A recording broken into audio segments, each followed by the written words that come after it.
হরে কৃষ্ণ। নমস্কার বন্ধুরা, তোমাদের সকলকে স্বাগত জানিয়ে শুরু করছি আজকের ভিডিও। ভগবান শ্রীকৃষ্ণ বলছেন, আমার এই দৈবী মায়া ত্রিগুণাত্মিকা এবং তা দূরত্বের কমনীয়া। গুণ শব্দের আরেকটি অর্থ হচ্ছে রজ্জু। এর থেকে বোঝা যায় যে মায়া এই সমস্ত রজ্জুর দ্বারা বদ্ধ জীবকে দৃঢ়ভাবে বেঁধে রেখেছে। যে মানুষের হাত পা দড়ি দিয়ে বাঁধা, সে নিজে মুক্ত হতে পারে না। মুক্ত হতে তাকে এমন কারো সাহায্য নিতে হয় যিনি নিজে মুক্ত, কারণ যে নিজেই বদ্ধ সে কাউকে মুক্ত করবে কিভাবে? অর্থাৎ মুক্ত পুরুষেরাই কেবল অপরকে মুক্ত করতে পারেন। তাই ভগবান বলেছেন, তার প্রতিনিধি গুরুদেবী কেবল বদ্ধ জীবকে জড়বন্ধন থেকে মুক্ত করতে পারে। এই ধরনের পরম সাহায্য ব্যতীত জড়া প্রকৃতির বন্ধন থেকে মুক্ত হওয়া যায় না। ভক্তিযোগ বা কৃষ্ণ ভাবনায় এই মুক্তির পরম সহায়ক হচ্ছেন শ্রীকৃষ্ণ। তিনি মায়া শক্তির অধীশ্বর। তাই তিনি যখনই অলঙ্ঘনীয় মায়াকে আদেশ দেন কাউকে মুক্ত করে দিতে, মায়া তৎক্ষণাৎ তারা সেই আদেশ পালন করে।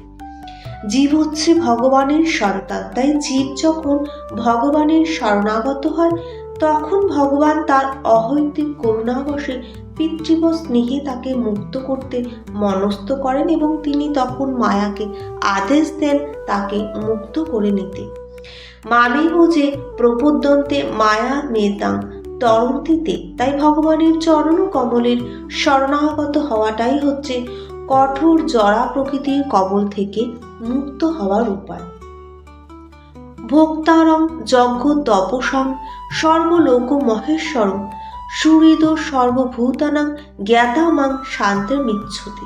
ভগবান শ্রীকৃষ্ণ গীতায় বলেছেন, আমাকে সমস্ত যজ্ঞ ও তপস্যার পরম ভোক্তা, সর্বলোকের মহেশ্বর এবং সমস্ত জীবের সুহৃদয় রূপে জেনে যোগীরা জড়জগতের দুঃখ দুর্দশা থেকে মুক্তি হয়ে শান্তি লাভ করেন। মায়া দ্বারা আচ্ছন্ন হয়ে বদ্ধজীব এই জড়জগতে শান্তির অন্বেষণ করে, কিন্তু ভগবদ্গীতার এই অংশের বর্ণিত শান্তি লাভের যথার্থ পন্থার কথা আমার জানা নেই। শান্তি লাভের সবচেয়ে শ্রেষ্ঠ নীতি হচ্ছে ভগবান শ্রীকৃষ্ণ সমস্ত কর্মের ভক্তা, এটি উপলব্ধি করা।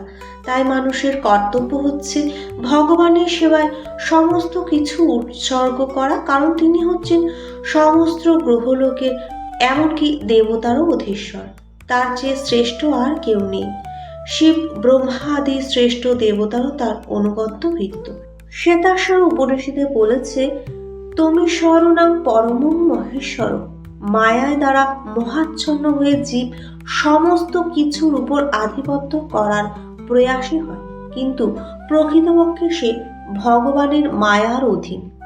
ভগবান শ্রীকৃষ্ণ হচ্ছে মায়াধীশ, কিন্তু জীব জড়া প্রকৃতির কঠোর নিয়মে তারা আবদ্ধ।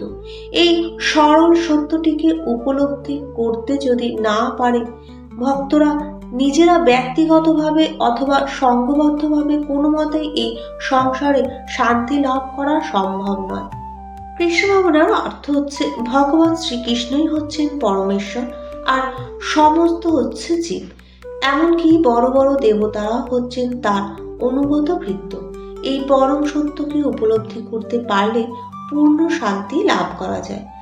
ভিডিওটি ভালো লাগলে অবশ্যই কমেন্টে যার যার ইষ্টদেবের নাম লিখে যাবেন এবং লাইক শেয়ার সাবস্ক্রাইব করে পাশে থাকার অনুরোধ করছি। নমস্কার।